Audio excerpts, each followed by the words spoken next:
সুখবর টলিউডে মা হলেন রূপসা চট্টোপাধ্যায়। টেলি নায়িকার কোলে এসেছে পুত্র সন্তান। শুক্রবার জুনিয়রের ছবি শেয়ার করে খুশির খবর দিয়েছেন নতুন বাবা মা। ছেলের নাম কি রেখেছেন তা এখনও জানাননি জুটি। নেট মাধ্যমে একরত্তির ছবি শেয়ার করতেই কমেন্ট বক্সে উপচে পড়েছে শুভেচ্ছা ও ভালোবাসায়।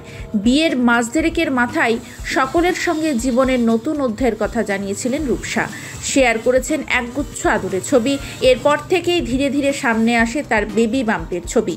প্রেগন্যান্সির সময়কালের নানা মুহূর্ত ভাগ করে নিয়েছেন নায়িকা। 7 বক্ষরের মুহূর্ত শেয়ার করে নিয়েছেন তিনি। তবে কিছুদিন আগে 9 মাসের 7 বক্ষণের কিছু মুহূর্ত প্রকাশ্যে আসতেই নেটিজেনদের একাংশ তাকে কটাক্ষ করতে শুরু করে। কারণ এদিন একটি মজার খেলার মাধ্যমে ছেলে হবে নাকি মেয়ে হবে এটা নিয়েই পরিবার পরিজনদের মধ্যে ভোট সংগ্রহ চলছিল।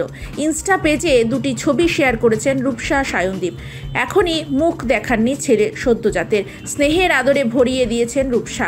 নায়িকার স্বামী সায়নদীপ ক্যাপশনে ছেলের তরফে লিখেছেন, সবাইকে বিলম্বিত প্রজাতন্ত্র দিবস ও আমার বিলম্বিত জন্মদিনের শুভেচ্ছা জুনিয়র।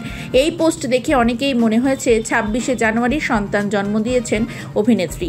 দেবীপক্ষে গত 23 অক্টোবর সায়নদীপ সরকারের সঙ্গে সামাজিক বিয়ে সেরেছেন রূপসা চট্টোপাধ্যায়।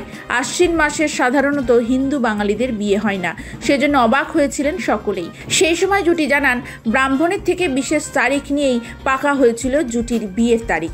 পরে জানা যায় মা হতে চলেছেন তিনি। লক্ষ্মী পুজো কাটিয়ে সিকিমে হানিমুন সেরে এসেছিলেন দম্পতি।